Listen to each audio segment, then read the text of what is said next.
பாவேந்தர் விருது பெறுபவர் கவிஞர் தமிழ்தாசன்.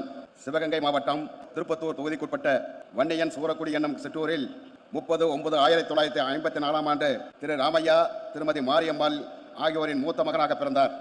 ஆத்தாங்குடியில் உள்ள நேரு நடுநிலைப் பள்ளியிலும், பள்ளத்தூரில் உள்ள அருணாசலம் செட்டியார் உயர்நிலைப் பள்ளியிலும், மதுரை காமராஜர் பல்கலைக்கழகத்தில் பட்டப்படிப்பையும், சிதம்பரம் அண்ணாமலை பல்கலைக்கழகத்தில் பட்ட மேற்படிப்பையும், சென்னை டாக்டர் அம்பேத்கர் சட்டக்கல்லூரியில் சட்டப்படிப்பையும் முடித்து வழக்கறிஞராக பணியாற்றி வருகின்றார். சென்னை சேப்பாக்கம் தொகுதியில் கழக உறுப்பினராக உள்ள இவர் வட்ட பிரதிநிதியாகவும், பகுதி கழக பிரதிநிதியாகவும், மாவட்ட கழகத்துடைய பிரதிநிதியாகவும், சேப்பாக்கம் பகுதி இளைஞரணி இலக்கிய அணி செயலராகவும் பொறுப்பேற்று பணியாற்றி உள்ளார். தற்போது தலைமை கழக தீர்மான குழு தலைவராக பொறுப்பு வகித்து வருகின்றார். கழகம் அறிவித்த பல்வேறு போராட்டங்களில் கலந்து கொண்டு 29 முறை சிறைவாசம் அனுபவித்துள்ளார்.